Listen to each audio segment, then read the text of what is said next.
అసమ్మతి నేతలకి బుజ్జగిస్తూ జనసేనకి టిక్కెట్లు ఖచ్చితంగా ఇచ్చేటటువంటి ఏర్పాట్లు చేస్తూ పవన్ కళ్యాణ్ని బతిన్లాడుకుంటూ తక్కువ సీట్లు తీసుకొని ఆయన నువ్వు మా వాళ్ళ గొడవ వస్తుందని చెప్తూ జనసేన మేము కలిసినే ప్రభుత్వం అని ప్రజలకి చెప్తూ ఎట్టి పరిస్థితుల్లో గెలిచి తీరాలన్నటువంటిది చంద్రబాబు గారు ఎందుకు అంత కష్టపడుతున్నారు అంటే చారిత్రక అవసరం ఉంది. ఏంటి అంటే జగన్ మరోసారి అధికారంలోకి వస్తే చంద్రబాబు నాయుడు ఖచ్చితంగా కేసులు కోర్టుల చుట్టూ తిరగక తప్పని పరిస్థితుంది. జగన్ మొన్న పెట్టిన కేసుల్లో ప్రస్తుతం రాజకీయ ఉద్దేశాలు ఉన్నాయి అన్నటువంటి కోణంలో కోర్టులలో ముందస్తు బెయిల్ వచ్చినాయి, లేకపోతే కనుక ఒక దాంట్లో బెయిల్ వచ్చి బయటకు వచ్చారు జైలుకి వెళ్ళినటువంటి ఆయన. కానీ ఎల్లకాలం అది ఉండదు. ఎందుకు అంటే కేసులకి సంబంధించిన దాంట్లో ప్రాథమిక ఆధారాలు 2-3 కేసుల్లో ఉన్నాయి.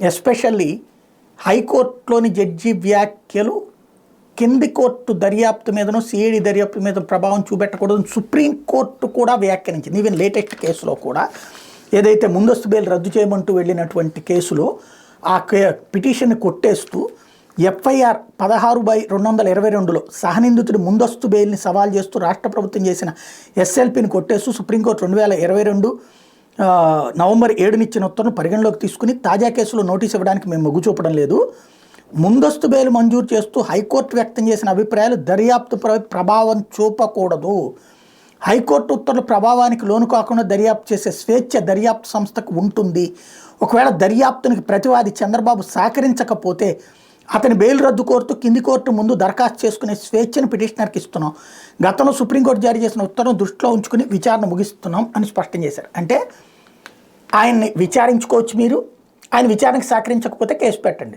ఇప్పుడు ఈ ఎలక్షన్స్లో పెద్దగా విచారించకపోవచ్చు, ఎలక్షన్లు అయిపోయి చంద్రబాబు గెలిస్తే అసలు ఈ కేసులు ఏమీ ఉండవు, అప్పుడు ప్రభుత్వమే విత్డ్రా చేసేసుకుంటుంది, చంద్రబాబు ప్రభుత్వం వచ్చి అప్పుడు ప్రభుత్వం అంటే ప్రభుత్వమే కదా లెక్క విత్డ్రా చేసేసుకుంటుంది. అదే ఇప్పుడైతే కనుక అసాధ్యమైనటువంటి పని.